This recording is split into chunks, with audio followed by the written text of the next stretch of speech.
સુરતમાં ખાનગી શાળાઓ વન ટાઈમ એડમિશન અને ટ્યુશન ફી લઈ શકશે નહીં. એફઆરસીથી નક્કી કરેલી ફી કરતાં વધુ વસૂલ કરનાર શાળાઓ સામે કાયદેસરની કાર્યવાહી થશે.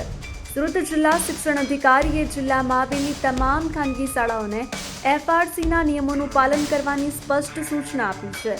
જો કોઈ શાળા one time admission fee, tuition fee જેવી કોઈપણ પ્રકારની ફી ઉઘરાવશે તો તેની સામે કાયદાકીય કાર્યવાહી થશે. સુપ્રીમ કોર્ટ ઓફ ઇન્ડિયા દ્વારા વન ટાઈમ એડમિશન ફી અને ટ્યુશન ફી ઉઘરાવતી ખાનગી શાળાઓ સામે લાલ આંખ કરી હતી.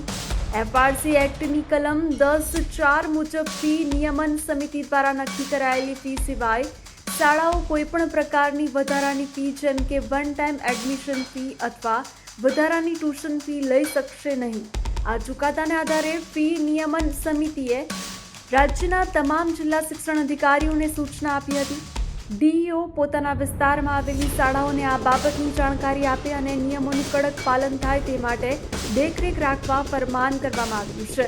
તો સુપ્રીમ કોર્ટના આદેશનું ચુસ્તપણે પાલન કરવા સૂચના આપવામાં આવી છે.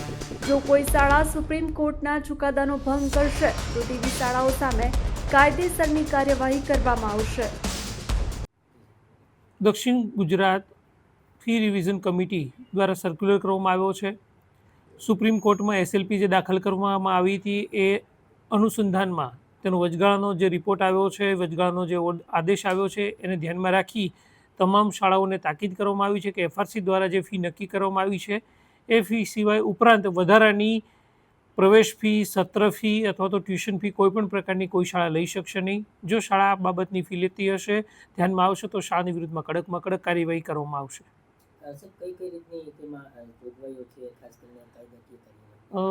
કાયદાકીય કાર્યવાહી અંતર્ગત શાળાની તપાસ કરતાં જો માલુમ પડતું તો શાળાને 5 લાખ રૂપિયા સુધીની દંડની જોગવાઈ કરવામાં આવી છે. આ ઉપરાંત જે પણ ફી લીધી છે એના કરતાં ડબલ રિટર્ન કરવા માટેની પણ જોગવાઈઓ છે. આ માટેની સત્તા સંપૂર્ણ ફી રિવિઝન કમિટીને આપવામાં આવેલી છે અને જો વધારે બાબતની અંદર વિસંગતતાઓ જણાશે તો શાળાની માન્યતા રદ કરવા સુધીની પણ કાર્યવાહી કરવામાં આવશે.